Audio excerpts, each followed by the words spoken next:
European leaders will discuss specific steps towards a cross-border banking union, closer fiscal integration, and the possibility of a debt redemption fund at a summit on June the 28th and June the 29th, according to a document prepared for the meeting. Meanwhile, Germany will confront an increasingly united bloc of euro area nations demanding more ambitious policies to fight the financial crisis this week. To discuss the possible outcome of the summit, we are joined on the line by Fredrick Erixon, the Director of the European Centre for International Political Economy. Now, underscoring the friction between Germany and the rest of Europe, the Bundesbank issued a statement on Friday opposing the European Central Bank plans to help ailing banks, taking into consideration the division within the European Union on how to tackle the crisis. What can be expected from this summit? Well, I'm afraid we shouldn't expect much at all to emerge from the summit. At best, we're going to see some sort of an agreement on future steps to be taken on a banking union, not a full banking union, but at least some elements of a banking union. And possibly we're also going to see some very loose, inconsequential summit wordings on perhaps fiscal integration, creating a political union, etc. But we are very far from a point where there is consensus among the Eurozone member governments what they are willing to do.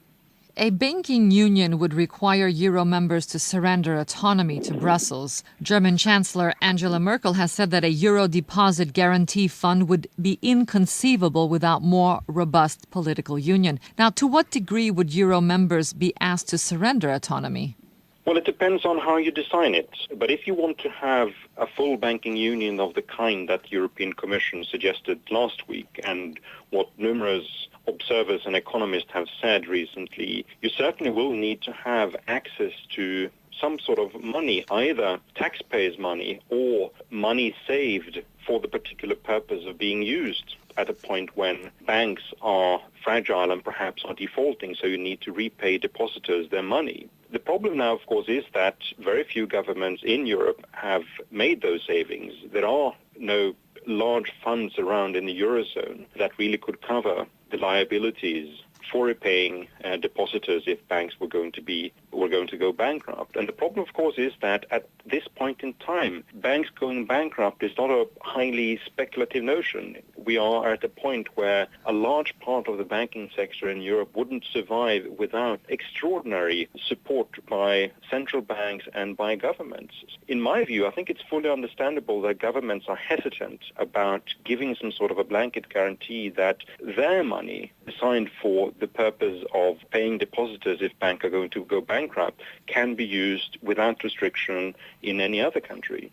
Are you in favor of a banking union? Do you think that this is a positive step towards resolving the Eurozone crisis? Yeah, I think there are critical elements of banking integration in Europe that certainly needs much greater cooperation, much greater integration, and much greater surveillance by authorities. So I'm completely in favor of having a much greater system for that sort of integration. When it comes to the issue of money, of who is going to pay banks that are going bankrupt, I think we are at a point now where we cannot finish the banking union at this point in time. Perhaps we can do it 5-10 years from now, but not at this point in time. Well, is the issue a banking union or is the issue a systemic change? Well, both, I think. It remains to be seen what's going to happen. But if I had power to design the system myself, given the circumstances that we are in right now, we would certainly move towards banking regulations and overall macroeconomic type of prudential regulations for the financial sector was going to put much greater pressure on banks on what they can do with the balance sheet. So in that sense, I'd like to see a surveillance mechanism either at the European Commission or at the European Central Bank, which has the power to enforce microprudential regulations on individual banks. But I would also like to see macroprudential regulations governed by the ECB itself. And that sort of regulations are basically designed in order to avoid creating the sort of asset booms that we saw in the build-up to this particular crisis. So when banks start to expand their balance sheets and lend too much, given the pace of economic growth, the central bank should have the role and the power to intervene and basically cut down on the total credit stock. Greece's new prime minister and finance minister will not attend this summit this week because of health problems. Greece's new government has been elected with a mandate to renegotiate the terms of the bailout agreements. How feasible is this? I think there is some leeway for the Greek government to change some elements of the bailout agreement. I think it's certainly possible that the Greek government will be given some more time to comply.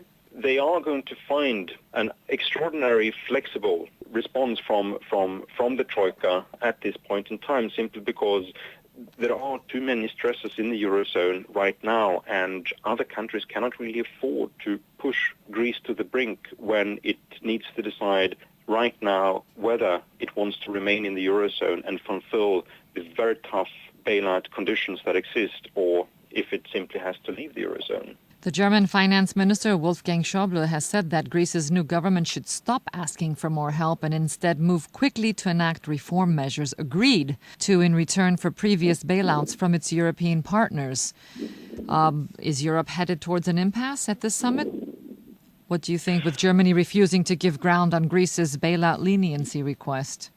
I think there will be an extraordinary positive response to Greek demands, whether at this summit or at some point later. I think we are not at the point right now where we're going to see a clash between different actors on Greek compliance with the bailout agreement, simply because the Troika report has been delayed and it's not going to be delivered before this summit. So I think it's going to take another few weeks before we're going to be at that point.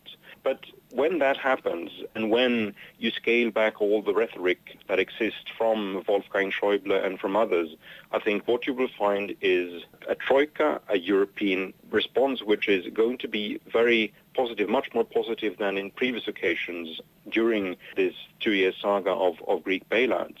And they are going to be much more flexible and much more positive to at least a delay of the bailout agreement conditions, because they are too afraid of basically pushing Greece to the brink of having to make this decision of whether it wants to remain in the euro or if it's going to leave.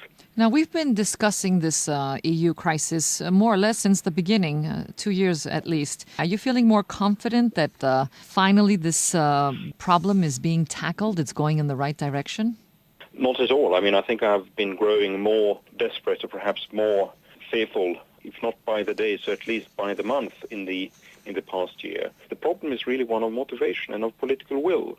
We haven't really seen any sign at all that political will is changing on both sides of the argument. I mean, this is not only an argument about German resistance to various types of actions. It's also about the resistance on the part of other governments of being able to accept the conditions that Germany wants to raise if it's going to open its public purse to a much greater degree. I think we are increasingly moving towards a point where the entire euro system is in an alarmingly acute situation. I'm not saying it's about to collapse anytime soon, but we are at a situation where it's becoming much more difficult and much more costly to do what is required to do if you want to at least ease the conditions for fiscal adjustment in the overall macro situation we are right now for those countries that need to go through a long and difficult period of these adjustments.